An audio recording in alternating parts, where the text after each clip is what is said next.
Hi everyone, welcome to the channel. I'm Bonita. I'm early retired and I am in my best season of life. Now, I enjoyed all of the other seasons, but this is my take it easy season.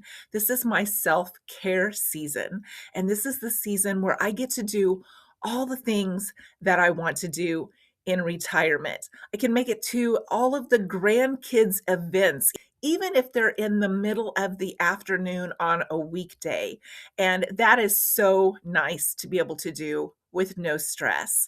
But one of my favorite things to do in retirement is travel. And if you love to travel, in this video, I'm going to share with you some of the reasons why I have an RV and I'm over 60 years old, and why it is still a great option to travel this season of life. We have a 1996 Ford Eldorado. They don't make these anymore, and we upgraded from a 1986 Toyota RV. And we just absolutely love this. It's the perfect size for us. It's 28 feet long, and it has two different areas where we can make a bed on the ground floor, and then it has a double bed above the seats in the RV. This is our cat Fluff, and he just loves to camp. He came to Texas with me the past 2 years, where I wintered in my RV for 3.5 months in the Rio Grande Valley. And he loved the birds. He loved having the screen door open and looking out the window and spying on the neighbors. He was living his best life.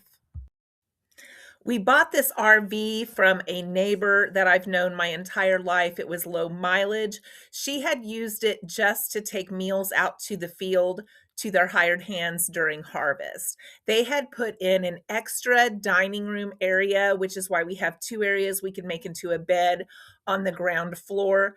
And so we use one of them as a table, and we use the other one as a bed that I sleep on because it's too hard for me to climb above the cab to sleep on the double bed. And then my husband will use the double bed, and he can just sprawl out and have all kinds of room up there. But being this is a 30-year-old RV, I do have on my calendar that we go out and start it every 2 weeks. It does have 3 different batteries, and it does need to be started because it is a 30-year-old RV. So I put it on my calendar to go out and start it every 2 weeks, and then we don't have any problems with it starting up. Now, I have had a 24-foot pull behind before, and the pull behind is wonderful. There was tons of room, but it's harder to park. It's harder to back in. You have to unhook it to hook it up to utilities whenever you camp. So this makes it a lot easier because you can just pull in, pull out your hoses, pull out your electrical, and you are ready to go. A pull behind also requires that you have feet that you pull down to level it before you can go to bed at night so it isn't rocking or bouncing. But this RV is old enough, it doesn't even have any feet. And I haven't had any problems with it rocking or bouncing unless it is in high wind. Now, when my kids were growing up, we had a pop-up camper. It had a double bed on one end, a king-size bed on the other end, and it had a table that we could make into a bed. And usually the smallest one would sleep with us, and that made enough room for all of the kids. But it required, again, a lot of prep and setup time. And when we had all of those kids at home, it was really easy to get it popped up in just a matter of minutes because you have a lot of bars, you have to crank it up. But I'm not able to do that. So we have something that is simple that can just be pulled in or backed in and hooked up, and we're ready to go for the night. And it's also quick and not have all of that prep time to get the trailer rehitched and all of that to be on the move. I know a lot of people say spending money on an RV is a waste of money, but anything you do in retirement, you have to look at it as for your enjoyment, for your comfort. And this is something that I love to do. I grew up in a family that traveled in a home built camper on the back of a pickup. And I love being able to have the freedom to get out and explore and do things and not necessarily break the bank to do it.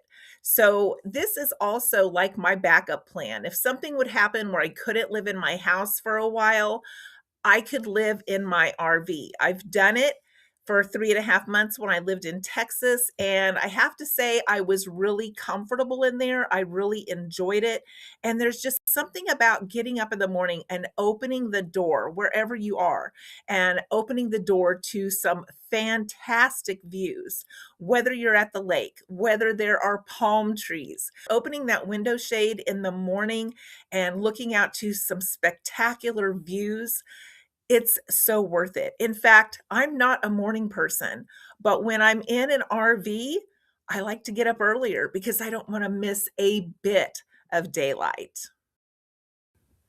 So our RV cost us $19,000, and that may sound like a lot of money, but the money that you spend on travel, the money that you spend on maybe a vacation home or hotels, that can add up really quickly. And having an RV lets you choose a different place every single night if you want to, or you can stay longer if you want to, and it lets you choose your neighbors.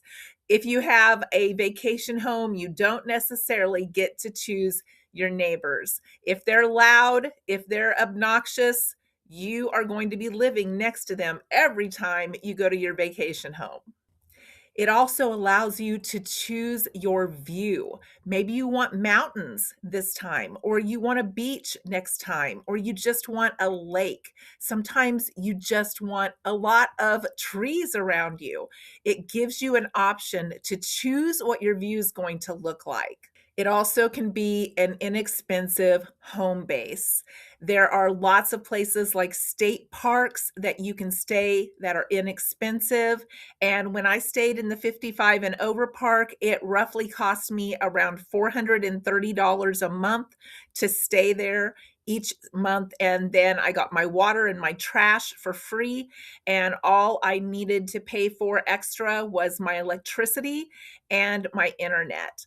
So it was pretty inexpensive to do that. And there are places still out there that run around $400 a month. There are places in Arizona, there are places in Central Florida, and there are places in Texas that still have an inexpensive way for you to go and even stay for a while and have an inexpensive, long, extended vacation and not have to pay for gas every single day because you are parked and you maybe can take a car like I did in Texas, and then you can drive to South Padre Beach and you can drive and sightsee and just leave your camper hooked up on your lot with your little rug outside your door. I took my plants, as you saw in that clip, and it is really my home away from home. In fact, I can go out in my yard right now and do some things in the camper, and the minute I step in there, I feel like I'm home. I love to be adventurous in retirement. That's one of the things that I love is my freedom and the opportunity to travel in off seasons, the opportunity to do what I want when I want and have time to pack, have time to unpack, have time to do my laundry, have time to pack food. When I was working and we went on vacation, a lot of that stuff was rushed and I was like, how am I going to get all of this done so we can go on vacation? I loved and lived for my vacations when I was working. And many times I was planning the next vacation on the way home from the last one. That is how much I loved traveling. So I feel like the money that you spend on an RV has no relation to the amount of enjoyment that you get from having one. And I just cannot tell you how much this decision has improved my retirement. Now, several years ago, I was in such bad shape. In fact, I have my days now that are really, really hard. And we had gone to look at an RV, and I couldn't even get in the RV. And my husband had to push and help pull me to get me in the RV. And I went home just crying, thinking, is this the end of my travels? Am I never going to be able to travel again? Because it's such an important part of my enjoyment. And I was so, so sad that I thought my RV days were over. And I continue every single day to strive to be able to be as active as I possibly can. I push through pain that I have because those things are so important to me, and I absolutely don't want to give them up. If you're adventurous, maybe this is something that you would be interested in trying. This is not just a low income type of retirement. High income, moderate income, all kinds of income people enjoy the RV life. And there are people that live in their RV out of necessity. And if I had to do that, I know that I could do that as well because I did enjoy it the last 2 winters, and like I said, it does feel like home when I get in my RV. So it isn't just a cheap way to retire and a cheap way to travel. In fact, traveling in an RV can be expensive depending on where you decide to stay. Some places don't allow RVs that are over 10 years old, and ours is over 10 years old. But there are lots of places that still do allow it. And where I stayed at in Texas, they allowed it. And I got compliments all the time. And when someone would ask me about my RV and they found out how old it was, they couldn't even believe it because they said it looked so nice and so good and so modern. They could not believe it was a 30-year-old RV. So don't let it discourage you if you think you have to go out and buy new. In fact, some of these older ones are actually built better than some of the newer ones. Some of the newer ones are built so cheap to be really lightweight that they have a lot of problems when it comes to holding up over time. So let me know if this is something that you might consider or enjoy in your retirement. Let me know what your thriving, adventurous spirit loves in retirement. I would love to hear about it. Thanks for listening today, and I hope to see you in the next video.